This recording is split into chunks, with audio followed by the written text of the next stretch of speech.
Halo semuanya, masuk ke rapat ke-20.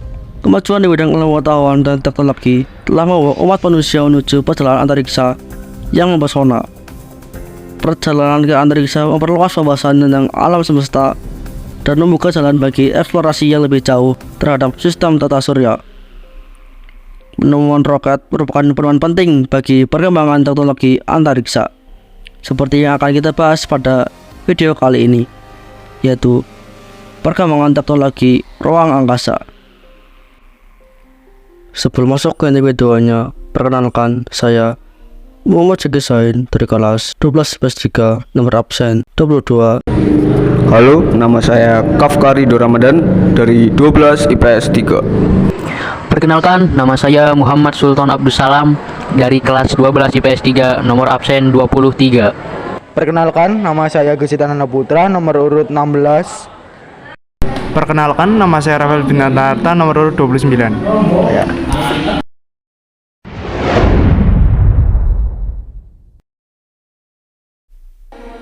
Asal ditemukannya roket itu pada tahun 1926 di Cina.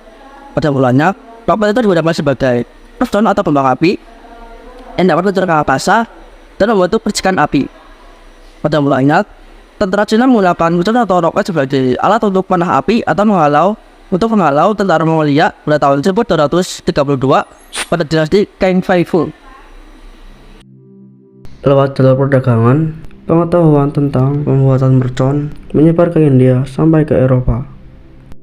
Di tangan bangsa Barat, mercon dikembangkan menjadi roket melalui serangkaian penelitian selama 5 abad, yaitu sejak abad ke-13 sampai 18. Nama roket berasal dari bahasa Italia yaitu Rosetta, yaitu sekering kecil. Pada masa Renaissance, perkembangan penelitian ruang angkasa ditandai dengan penemuan teropong oleh Matteo Balesio dari Venesia. Sedangkan pada masa revolusi industri, gagasan tentang perjalanan keluar angkasa menjadi lebih mendekati kenyataan dengan ditemukannya mesin uap. William Moore menemukan gagasan tentang pembuatan tenaga roket untuk menjelajahi luar angkasa. Terobosan baru berikutnya diperkenalkan oleh John William Draper dari Amerika di tahun 1840, yaitu ditemukannya teropong yang bisa melihat permukaan bulan.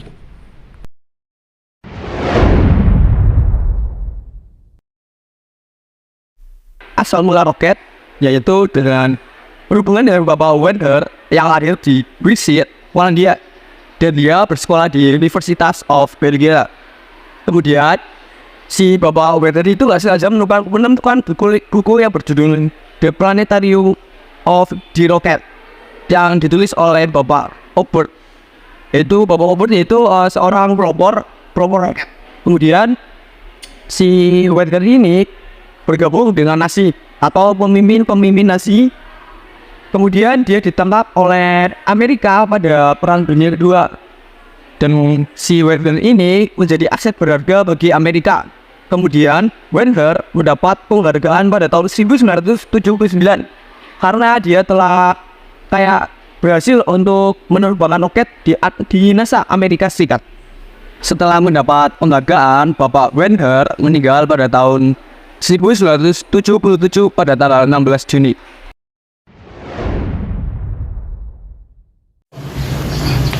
Nah, selanjutnya ada dampak teknologi angkasa bagi kehidupan manusia. Peluncuran benda angkasa biasanya digunakan untuk penelitian bidang ilmu pengetahuan dan kepentingan lainnya. Peluncuran benda angkasa memiliki dampak positif bagi kehidupan manusia. Dampak positif bagi kehidupan manusia seperti bertambahnya ilmu pengetahuan dan teknologi luar angkasa. Memiliki kemajuan teknologi luar angkasa, maka memungkinkan diluncurkan teleskop Hubble, sehingga pengetahuan manusia terhadap alam semesta pun meningkat. Banyaknya astronot yang kini mengetahui seluk-beluk alam semesta dari gambar-gambar yang dikirim oleh teleskop Hubble.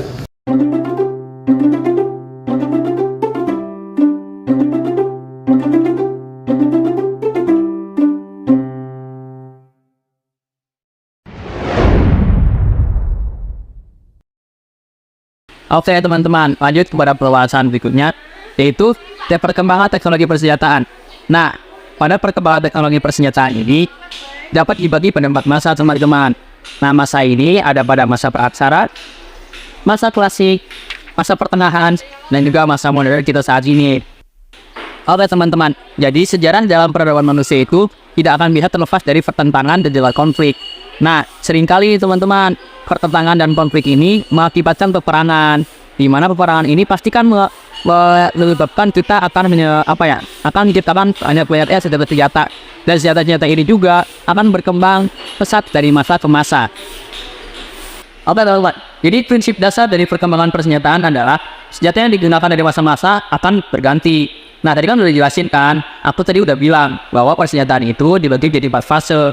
Yang pertama ada praaksara, di mana jalan praaksara ini kan tulisan-tulisan itu kan belum ditemukan. Makanya pada zaman praaksara ini senjata-senjata yang digunakan sebagai alat berburu.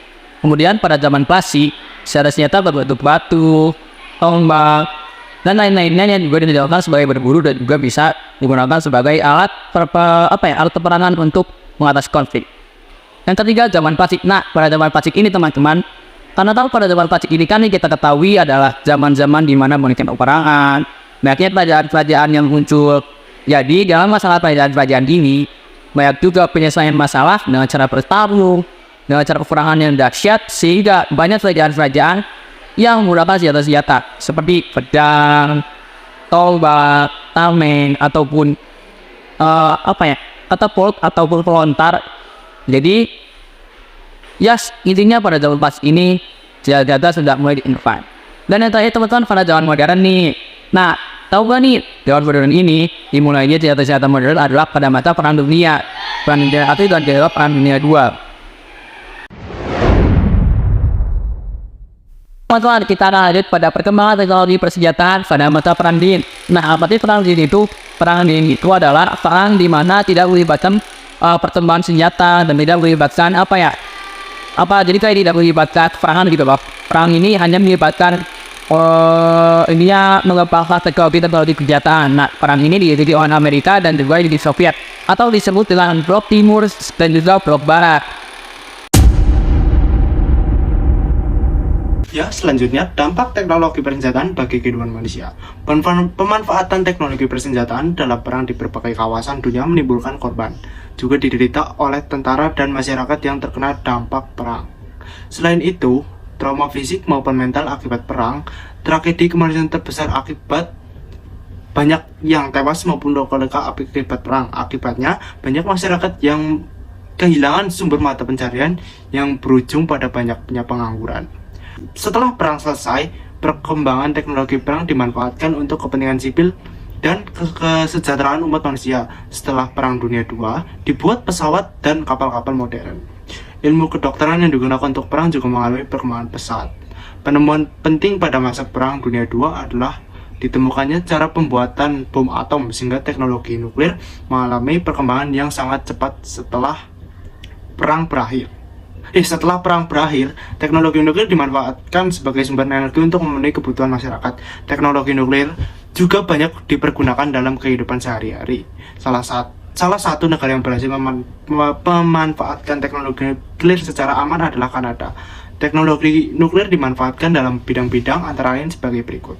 Yang pertama, bidang kesehatan atau medis. Penerapan teknologi nuklir dalam dunia medis sehingga dikenal dengan istilah kedokteran nuklir. Yang kedua, bidang pertanian. Dalam bidang pertanian, teknologi nuklir bisa dimanfaatkan untuk peningkatan hasil buah, pencegahan proses pertunasan, penghambatan pemasakan buah, dan peningkatan rehidrasi pada tumbuhan. Yang ketiga yaitu bidang peternakan. Para peneliti Indonesia berhasil menggunakan isotop radioaktif untuk mendayagunakan pakan, sehingga dengan jumlah pakan yang sama akan dapat konsumsi oleh lebih banyak ternak. Yang terakhir yaitu bidang industri. Dalam bidang industri, teknologi nuklir juga dimanfaatkan untuk membantu perencanaan konstruksi jalan, ukuran kelembaban, serta kepadatan. Long before his weapon hit London. Nah, jadi seperti itu teman-teman, berbagai perkembangan teknologi di ruang angkasa dan juga perkembangan teknologi pada persenjataan beserta fase-fasenya dan dampak teknologi persenjataan itu sendiri. Nah, kami rasa cukup materi yang dapat kami sampaikan. Apabila ada pertanyaan atau saran, dapat kalian tulis di kolom komentar. Kami sekelompok izin mengundurkan diri, dan tetap semangat buat kalian semua.